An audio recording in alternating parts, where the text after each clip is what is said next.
Welcome to Choice Classic Radio. Like us on Facebook, subscribe to us on YouTube, and help keep this show alive by donating at choiceclassicradio.com. For more of your favorite old-time radio shows, join us on our companion podcast, Choice Classic Radio, Mystery, Suspense, Dramas, and Horrors, where we bring to you the most mysterious tales that the golden age of radio had to offer. And now, with 314 episodes made, originally airing on the NBC network from 1949 to 1957, we bring to you Dragnet.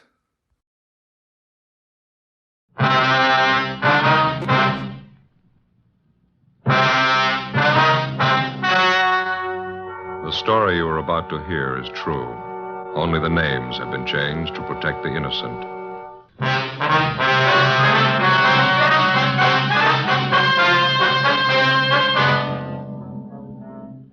You're a detective sergeant. You're assigned to burglary detail. A gang of clever thieves are at work in your city. In 3 months, they've looted fashionable homes of $100,000 in furs and jewels. There's no clue to their identity. Your job? Get them.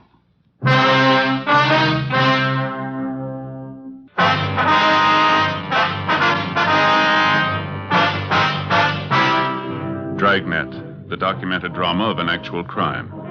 For the next 30 minutes, in cooperation with the Los Angeles Police Department, you will travel step by step on the side of the law through an actual case transcribed from official police files.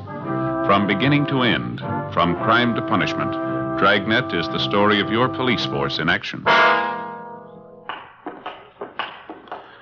It was Wednesday, January 10th. It was cold in Los Angeles.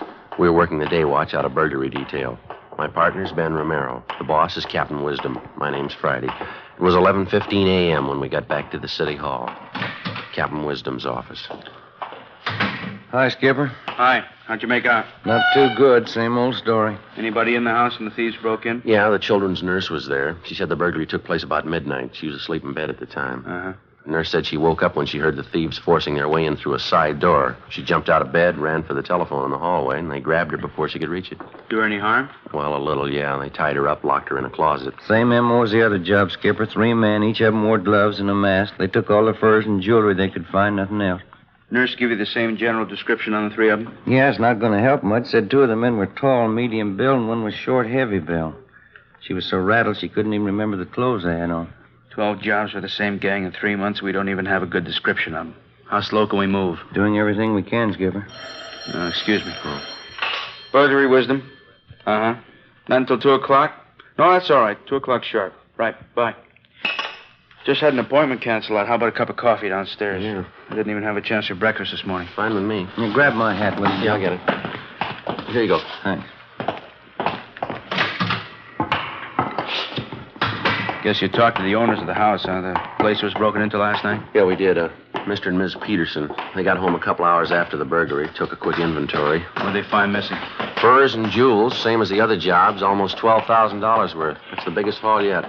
I don't have to spell it out for you. We need a break on this thing. We need it bad. More pressure from the front office, huh? Coming from all sides. The victims, their insurance companies, newspapers. They got a right to cry. Those thieves have been grabbing furs and jewels for 3 months. We're doing everything about it we can do, Skipper. Planning stakeouts, working our informants, running down every lead we can get our hands on. Covered every angle I can think of. They don't worry about the angles we cover. They want results. They want their property back. Yeah, go ahead, Skipper. All right. Yeah. Now, how about the stuff they took on the job last night? You get it on the stolen property list? Yeah, it's all listed. That's one thing that really gets me. What are the thieves doing with all that stuff, the furs and the jewelry? We've had every pawn shop in the city on the alert since they started working. Checked on every possible outlet we know of, any place they could use to dump the stuff. They haven't turned up a trace of it. No results from those APBs you got out? Well, yeah, a few, but none of them are panned out. How about trying the cafeteria here? They got pretty good coffee. Well, yeah, me. that's a good idea. Why don't you two grab a table? I'll get the coffee. Right, Ben. Oh, hold the cream on mine, will you? Right, Skipper. How's this? Is this all right, sir? Yeah, it's fine. 3 chairs? Yeah. Okay. How about it Friday? You or Ben got any ideas at all? Well, there's one thing we wanted to talk over with you. We were kicking the idea around on the way back into the office. Uh-huh. Would you like a smoke? Oh, thanks. Mm-hmm. There you go. Last night, we were comparing the different stories we got from the burglary victims. Yeah, light. Thank you. You get a light all right? Yeah, it's all right, thanks. Go ahead. Well, that's one thing that all their stories seem to have in common. Now, that's counting all 12 victims. Yeah, what's that? Well, let's see. I got a piece of paper here. I got it all figured out. Yeah. We know all the victims are fairly wealthy people. They go out quite a bit, parties, nightclubs, things like that. Yeah. None of them were at home at the time the burglaries were pulled. That's right, yeah. Here you go. There's your skipper. No cream, thanks. Joe. Thank you very much.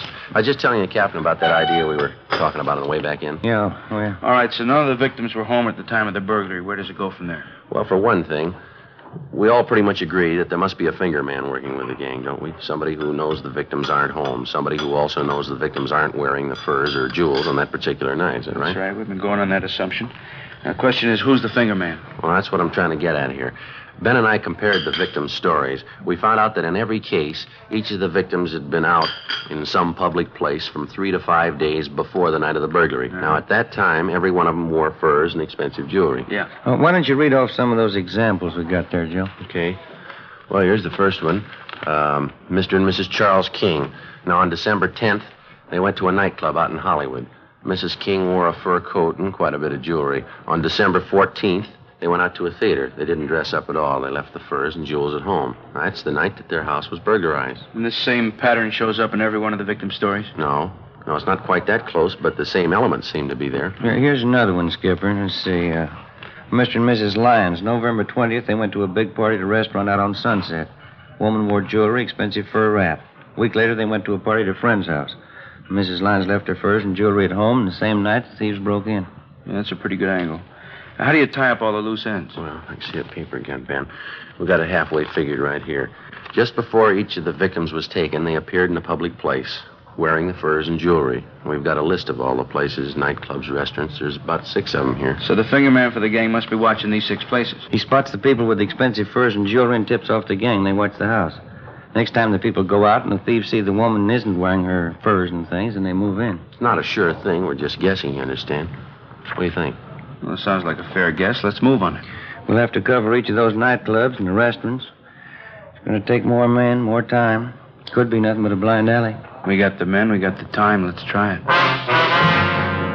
10 p.m., Wednesday, January 10th. Our idea for stopping the burglary gang by reaching their spotter or finger man was put into operation. The half-dozen nightclubs and restaurants where we thought the spotter might be checking off richly dressed couples as future burglary victims were placed under strict surveillance. Managers and employees of each of the places were questioned. It went slow. The first week got us 4 leads to check out. They led nowhere. Any and all suspicious-looking persons loitering in or near the clubs and restaurants that we had staked out were questioned and checked out thoroughly. Another week passed, no results. In the meantime, on January 23rd, the burglary gang hit again, this time at a dentist's home in the Hollywood Hills. The maid, a Miss Ilsa Bergstrom, was the only one present at the time of the burglary. Ben and I drove out to interview her. It was soon before midnight. The Mr. and Mrs. was gone out. They were sitting with the television. The 3 men broke in the side door. Is that right, Miss Berkeley? Yeah, the side door, I think so. They were sitting with the television watching. I hear this sound. I turn around, and the 3 men, they're right there in the room with me. I thought I could scream, but I couldn't. Well, do you remember what the men looked like, Miss Bergstrom? How they were dressed? I don't know. I was so much being frightened. One of them had a jacket on, I think. A dark jacket. The others, I don't know. Anything else about them that you noticed? Yeah, they had masks all over their faces. I couldn't see. I jumped up. I tried to scream, but I was so much frightened. What'd they do then, Miss? Yeah, they put a cloth all around my mouth so I couldn't make noise. Then they tied my hands and my feet, and they put me in the closet out there, just about the hallway. I was kicking and hitting at them. Mm-hmm. Had you ever seen any of the men before, Miss Berkeley? No, never before. Do you think you'd know any of the men if you saw them again? I shouldn't be sure. One of them, maybe I might know him. Well, how do you mean? Did you get a look at his face? Yeah, only it was very quick. When they was putting me in the closet, I was hitting and kicking at them. Mm-hmm. One of the men, I knocked his hat off. It fell on the floor. I pulled at the thing on his face, the mask. Almost it came off. Well, from what you could see, what did the man look like? Blonde hair, I can remember. It's not so much on top here. It's only on the side here. Mm-hmm. And there was right there by the forehead, hair, a scar going over that way. Yeah. Was he a big man, do you know? As big as the other two? No, he was a smaller man. He was bigger this way, fatter. Yeah. He was so mad when I knocked his hat off, I thought maybe he'd kill me. They only put me in the closet, and then they closed the door. I could hear them upstairs going through the Mr. and Mrs. room. And you're pretty sure of the description you've given us, Miss Oh, Burson? yeah, the scar, the blonde hair. Not so much on top. I remember that. It was... Well, I was so much frightened, I thought he'd kill me. Mm-hmm. Now, after they locked you in the closet, they didn't come back? That's the last you saw of them? Yeah, they didn't come back to me. I could hear them moving around upstairs, and then I could hear them leave after a while. It was like all night before the Mr. and Mrs. came home and found me. I was so much frightened. This thing wouldn't happen in Sweden. That's where I come from, Sweden. Yes, ma'am. You sure there's nothing else about these men that you've noticed? Something we ought to know about? No, everything I saw, just what happened, I told you the way it was. This never would have happened in Sweden, not like this, these robbers like this. Burglars, ma'am. Yeah, these burglars. I thought I'd be dead. Never would happen in Sweden like this. You mean you don't have burglars in Sweden? Oh, yeah, we have burglars. Well, then just how do you mean that? We have burglars, but they don't break in the house when somebody's there. They're a little bit gentlemen. Is that so? Yeah, they wait till everybody's gone from the house, then they break it. Even burglars should be gentlemen a little bit. Before we left the house, we checked with the owners, took their crime report and a list of their stolen property, some $6,000 in jewelry and fur coats. The maid's description of one of the three men in the gang wasn't complete, but it was the best that we'd had on him in 3 months. Frank Cunningham in the Eye Bureau had the description of the scar on the suspect's forehead checked through the oddity file. Meantime, Ben and I paired up the additional facts about the suspect. The scar, the color and condition of his hair, along with his general description, his approximate weight and height. We had the stats office make a run for us and all ex-cons with burglary records who fitted the overall description. They came up with a list of 10 names, and we started checking them out. One of the first listed was a Russell Snow. We checked his last known address, but he'd moved. His mail was being forwarded in care of his brother, George Snow, who managed the Neptune Plunge, a public indoor swimming pool in the East Hollywood neighborhood. We drove out to interview the brother. Pretty good size for an indoor pool, huh? Yeah, it is. It's a nice layout they got. Must be the office straight ahead there. Hey, Joe. Joe, look. What's that? That girl over there. Look at that bathing suit she's got on. Yeah, they keep getting smaller, don't they? Makes you embarrassed just to look at them. Yeah, maybe I'm just getting old. Yeah.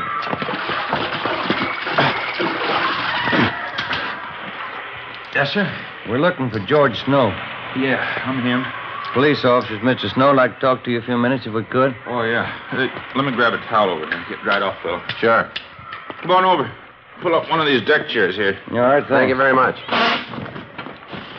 Well, what is it, officers? What can I do for you? You have a brother, isn't that right, sir? A Russell Snow? Yeah, that's right. Russ is my brother. Anything wrong? Well, we'd like to locate him if we could. Do you know where we can find him? No, don't think I can. Last I heard from Russ was about 6 months ago. Said he was going to take a job in Minneapolis. Mm-hmm. Not in trouble again, is he? Not that we know of. We'd like to locate him, that's all. I don't think I can help you much. Russ isn't much of a letter writer. Only time I hear from him is when he's in town. We've checked at the last place your brother was staying. They told us he left word to forward all his mail here to you. Is that right? Yeah, that's right. Russ asked me to take care of it. No letters have come through so far, though. Mm-hmm. Were you to hang on to his mail or send it on to him in Minneapolis? No, I was going to hang on to him. Russ said he'd pick up his mail next time he was through. As I say, that was 6 months ago. I haven't seen or heard from him since. Then you wouldn't know if he was actually in Minneapolis or not. Well, no, I wouldn't. Guess you know my brother Russell had a police record. Yes, sir, we do. He had that trouble a couple of years ago, that burglary rap. I think Russ learned his lesson. Are you your brother's only living relative? I mean, is there anyone else in town who might have heard from him? I don't know, officer. Excuse me just a minute. All right, kids, no running around the side of the pool, you hear? You slip and break your neck. No more running. Sorry, I gotta watch him like a hawk. Yes, sir. Like I was saying, I can't think of anybody who might have heard from Russ. I'm his only relation, but he does have a few friends around town. I mean, legitimate fellas, you know. Yeah, huh? They come around once in a while, drop in and say hello. Have any of them heard from your brother? He might have, but I didn't ask him. There's old Matt Garson. He's a good friend of my brother's. He was in the other day, but he didn't say anything about hearing from Russ. Might be that he has. Maybe he didn't think to mention it. Where does this Matt Garson stay, do you know? I really couldn't tell you, officer. That's a real character, kind of a floater. Doesn't stay with one job more than 2 months. Like last week when he was in here. Yes, sir? He's a real pitchman. Gave me a big sales talk. Biggest bargain on earth. Said he'd sell me a couple of them real cheap. I didn't have any use for them. What's that, sir? Fur coats. Before we left, George Snow gave us a complete description of Matt Garson, together with the names of 5 of Garson's acquaintances who might know of his whereabouts. When Ben and I got back to the city hall, we checked Garson's name and description through R&I. He had a record of 2 fairly recent arrests, but no convictions. Both arrests were for suspicion of burglary. We checked on Garson's last known residence. He'd moved, no forwarding address. His last place of employment was listed as the Park Tivoli nightclub out on Wilshire Boulevard. The Park Tivoli was one of the 6 places that we'd staked out as a possible working ground for the burglary gang's fingerman, a place where he could spot expensively dressed persons, check on their home addresses, and line them up as future burglary victims. Ben put in a call to the manager of the Park Tivoli to check on Garson's employment. What was that, sir? Last July. I see. Well, yes, sir, we'll probably be out tonight. Right, thank you. Bye. What'd you get? Garson worked out there, all right. Parking lot attendant. He quit last July. If he's the guy checking off the customers' furs and jewels, he's in a perfect spot. Yeah. Manager told me that Garson has a girlfriend. She still works at the club. Might be the answer, Joe. Well, how do you figure? She runs a hat check stand.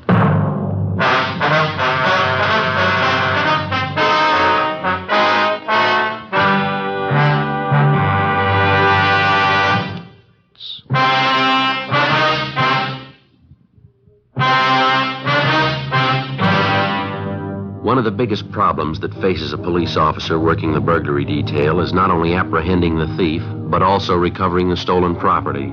Dozens of criminals of this type will spend 5, 10, or even 15 years in prison if they know that on their release they will have a stake of thousands of dollars in stolen property which they've hidden somewhere to start over again with. Thursday, January 26th, 5 p.m. We got out a broadcast and an APB on the burglary suspect, Matt Garson. Then we began checking back on his girlfriend, Virginia Ramsey, who worked as a hat check girl at the Park Tivoli nightclub on Wilshire Boulevard. It was one of the 6 probable places where we thought that the fingerman for the burglary gang was lining up potential victims. Despite the fact that she often associated with known criminal suspects, the Ramsey girl had no previous criminal record herself. That night, after she reported in for work at the club, Ben and I checked her apartment. In one of the closets, we found 3 expensive fur coats. They were all identified as property taken in previous burglaries by the gang. In a strong box in the desk, we found a half a dozen pieces of expensive jewelry, also identified on the stolen property list. Ben and I got in the car and drove to the Park Tivoli nightclub. Your hat, sir? Check your hat? Your name Virginia Ramsey? Yes, that's right. Police officers, Miss Ramsey. Like to talk to you downtown. Beg your pardon? I say we're police officers. Here's our identification. Like to talk to you downtown. What's it all about? I haven't done anything. Then there's no reason to worry. We'd just like to ask you a few questions, that's all. What about? A man by the name of Matt Garson. Understand you know him quite well. No, I don't know him. I don't even know what you're talking about. Want to get your coat, Miss Ramsey? We'll talk it over downtown, huh? I'm working now. Listen, I won't be off till 2 o'clock. I can't just walk off the job. We just talked to the manager. He's going to have one of the other girls take your place. Do you want to get your coat, please? All right.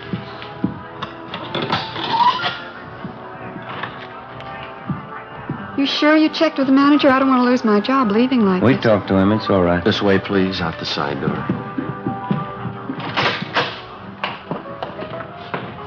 I'd like to know what this whole thing's all about. I think I have a right to know, pulling me off a job like this. We told you, Miss Ramsey, it's about a friend of yours, Matt Garson. He used to work here at the club, didn't he? I wouldn't know. A lot of people work here. I don't know them all.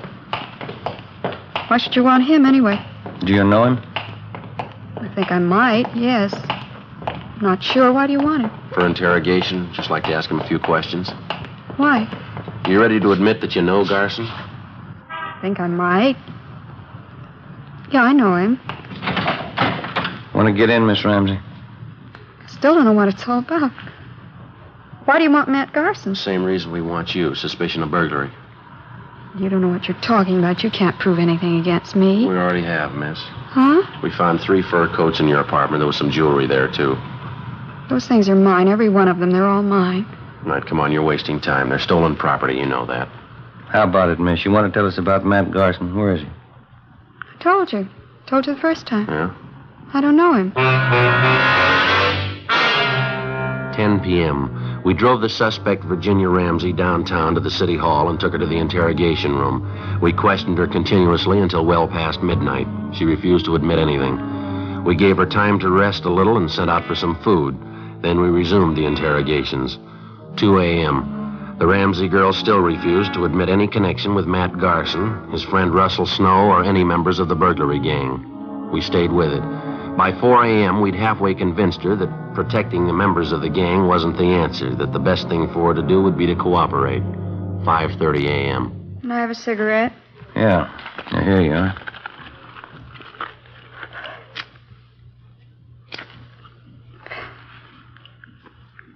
I'll tell you about it. I know Matt Garson. He's one of the gang. You know where he is? No. He got me into it. He made me do it. There wasn't anything else I could do. What did he make you do? Well, when I was checking coats and things at the club, I was supposed to watch for customers with money, expensive furs and jewels. I found out who they were, and then I'd tell Matt. He'd tell the others. Who are the others? One of them's Johnny Lang. There are a couple of others, but I don't know their names. Believe me, Sergeant, Matt made me do it. He got me into it before I knew what it was all about. When I found out, he threatened to frame me if I didn't go along with him. Do you know where any of these men live, where they hang out? No. None of them, not even Matt. Ever since he moved, he wouldn't give me his new address. Do you think Garson will try to contact you at your apartment in the next few days, maybe? No, I don't think so. Not until after the next job. They're waiting on it now. They've been watching the house. Which house is that? Place out in West Hollywood. Wealthy people. They were in the club about a week ago. And the gang's waiting for them to go out some night and leave their valuables at home, is that it? Yeah, that's right. Matt says it's an easy house to break into. He thinks it ought to be a cinch. Matt ought to know better. Huh? It's the easy ones you trip over. Before we booked her in on suspicion of burglary, Virginia Ramsey gave us the name and address of the people in West Hollywood who were supposedly the next victims on the burglary gang's list. Later in the morning, we drove out to see the people. A Mr. and Mrs. Thomas Thornton told them the story and laid out our plans, which they agreed to. That night, the Thorntons left their home a few minutes before 9. They were simply dressed, no furs, no jewels.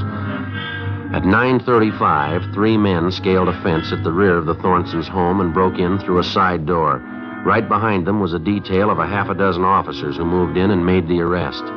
The 3 suspects were taken downtown, where they were identified as Russell Snow, Matt Garson, and Howard Ferris. We searched their apartments, their cars, and garages. There was no trace of the stolen property. Each of the men were brought to the interrogation room separately for questioning. Matt Garson was the first. He denied any knowledge of where the loot was hidden. That's the truth. I don't know where the stuff is. I work for the outfit, that's all. You've been working for 3 months without a payoff. Is that what you're trying to tell her? Well, we haven't been turning over everything we got. We've been holding out half the stuff, selling it on the side. I just work for the outfit, that's all. That's not the way we get it, Garson. You're supposed to be the big man. You masterminded the deal. Me? Who told you that? Your girlfriend, Virginia Ramsey, we picked her up yesterday. She told us everything. What'd she tell you? You're the big man. It was your idea. You ran the works. What about it, Garson? Big joke, Sergeant, on both of us. What do you mean? You can ask the other boys. They'll tell you the same thing. We can prove it, too. There's only one boss in this operation. Yeah? Virginia Ramsey. For a 23-year-old girl, it seemed like a new record of some kind, if it was true. We checked the other suspects, Russell Snow and Howard Ferris. They told us substantially the same story. The Ramsey girl had formulated all the plans and directed the entire operation of the gang since its inception. They insisted that they had no idea where the stolen property was hidden, but they did know that the Ramsey girl had a safety deposit box in a downtown bank. We made a canvass of banks in the downtown area, and a day later we located the safety deposit box listed in Miss Ramsey's name. We obtained a court order, and the box was open. In it, we found practically all of the stolen jewelry, almost $50,000 worth. Ben and I went back to the main jail, where we had Virginia Ramsey signed out for investigation. We brought her to the interrogation room, where we confronted her with the evidence. I didn't think you'd find out. I didn't think you'd ever find out. How about the furs, Miss Ramsey? I got the key. You can have it. I rented a private garage. I got them stored in there. All of them? Just about, yeah. You picked up the others in my apartment. How'd you manage to run this whole operation? Those men you had working for you, you cut them in for practically nothing. They were experts, the best in the business. That's why I hired them. They were the best. It's too bad. Should have worked out. Too bad it didn't go. You had a pretty fair run. Wasn't half bad for me, was it? I'm only 23. First time I ever tried anything like it. What gave you the idea? I don't know. I wanted things. Pretty smart setup, though, don't you think, Sergeant? How's that? Wouldn't you say I played the whole thing pretty smart? Oh, I don't know. You figure it. What? You're in jail, aren't you?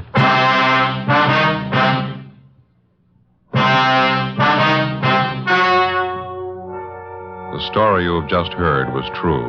Only the names were changed to protect the innocent. On March 28th, trial was held in Superior Court, Department 89, City and County of Los Angeles, State of California. In a moment, the results of that trial.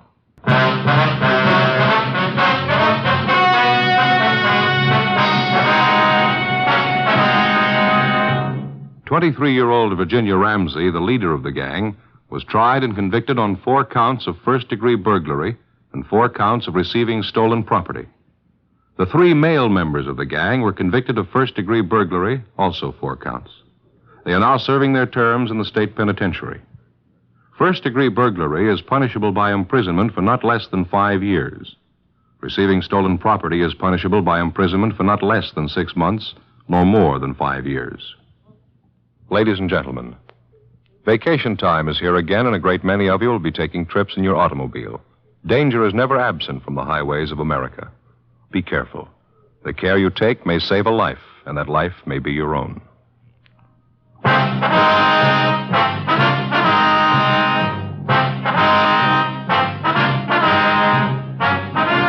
You have just heard Dragnet, a series of authentic cases from official files. Technical advice comes from the Office of Chief of Police W.H. Parker, Los Angeles Police Department. Fatima Cigarettes, best of all long cigarettes, has brought you Dragnet, transcribed from Los Angeles. Stay tuned for Counter Spy, next over most NBC stations.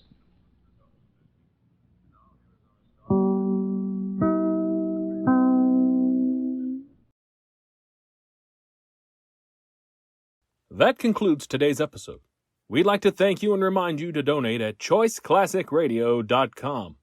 Remember, your donations make episodes like this possible.